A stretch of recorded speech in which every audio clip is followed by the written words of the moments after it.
Hello and welcome to the video companion to the Talking Time Let's Play of Heavensward, Final Fantasy XIV. I'm McDole, and today I'm here to tell you all about all things Dark Knight. This job was added with the release of Heavensward, patch 3.0, and was the first new tank job added. From a gameplay perspective, the Dark Knight brings a pretty straightforward skill set that channels the darkness within to damage enemies and protect allies. For this video, I'll be going over the skills you get access to from the beginning up to level 60. This is just going to be a basic overview of the job, not a guide on how to raid as a Dark Knight.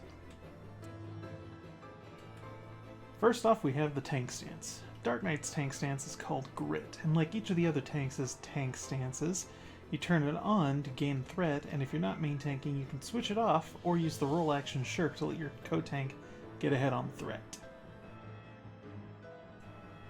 Dark Knight has a basic 3-action combo that you'll rotate through: Hard Slash, Siphon Strike, and Soul Eater. The second attack, Siphon Strike, will restore 600 MP. The Dark Knight's more damaging attacks and skills cost MP to use, so MP management is a key part of playing as Dark Knight, especially when you get to later levels, but that's beyond the scope of this video. Suffice to say, don't let yourself overcap on MP. You spend MP mainly through 2 attacks that share a cooldown with each other: Flood of Darkness and Edge of Darkness. Flood of Darkness hits enemies in a line AoE about 10 yalms long, where Edge of Darkness hits 1 enemy. Using either skill will guarantee the Dark Side buff, which gives you a flat 10% damage increase across the board. Needless to say, you'll want to keep this up as much as possible. Since they cost 3000 MP, you can use it up to 3 times before you have to wait for enough MP to come back. You'll only use Flood of Darkness if you're attacking 2 or more enemies, as it's a potency gain with 2 or more enemies. The other buff that you'll want to keep in mind is Blood Weapon, unlocked at level 35. For 10 seconds, every GCD you use will restore some MP, giving you more shots of Flood or Edge of Darkness. Unmend is your standard ranged pull ability, similar to Shield Lob or Tomahawk on Paladin and Warrior respectively. Aside from the Arm's Length and Rampart roll actions, Dark Knight has its own toolkit of defensive cooldowns, starting with Shadow Wall at level 38. This reduces damage by 30% for 15 seconds and is on even keel with the equivalent skills on other tanks, such as Sentinel on Paladin. Dark Mind at level 45 reduces magic damage by 20% for 10 seconds and is a great secondary cooldown if you know you're going to be taking a lot of magic attacks.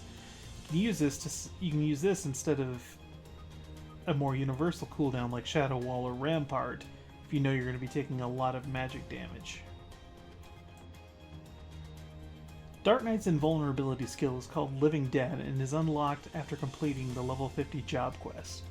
It can be tricky to use without a little coordination with your healer. The way that it works is when you activate it, you're effectively immortal for 10 seconds. If you would take lethal damage in that 10 seconds, the buff transitions into the debuff Walking Dead. While afflicted with Walking Dead, you cannot go below 1 HP. However, this effect only lasts for 10 seconds after it is triggered. Once that 10-second duration hits, then you die. The only way to counteract this is to receive healing equal to your maximum HP.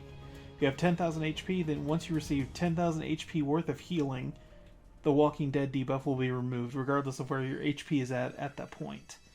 Like I said, it's tricky to use, but each of the healers has tools at their disposal that can make this really easy to do, such as White Mage's Benediction and Afflatus Solus, or Astrologian's Essential Dignity, or Scholar's Lustrate. And now, for a preview of things to come for Satsunsui as we go through the leveling process in Heavensward, as demonstrated by my main character, Rhine, in the Heavensward artifact gear for Dark Knight. First, at level 52, you'll get access to Salted Earth. This is a placed patch of darkness that lasts for 15 seconds that causes damage over time for any enemy standing in it. Personally, since I play with a controller, I like to set up a macro to instantly activate it centered on an enemy that I have targeted. At level 54, you'll learn Plunge. This is the same range as Unmend and serves as the Dark Knight's Gap Closer ability, instantly moving them into a melee range of the target. You'll notice that Rhine can do it twice in quick succession. Unfortunately, that's a trait that doesn't come until level 78. Until then, you only have access to the 1 charge of Plunge.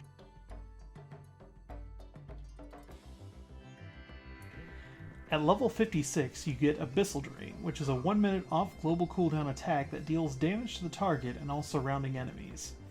Each enemy hit will also heal you. This is great for when you're pulling big packs of enemies to supplement the healer or weaving filler in single target situations. Finally, at level 60 you get Carve and Spit, a highly damaging attack that is also used to weave in between GCDs. All in all, Dark Knight has a lot of cool looking abilities and its kit gets even wilder after Heavensward, and I hope you enjoy seeing it in action in the videos to come.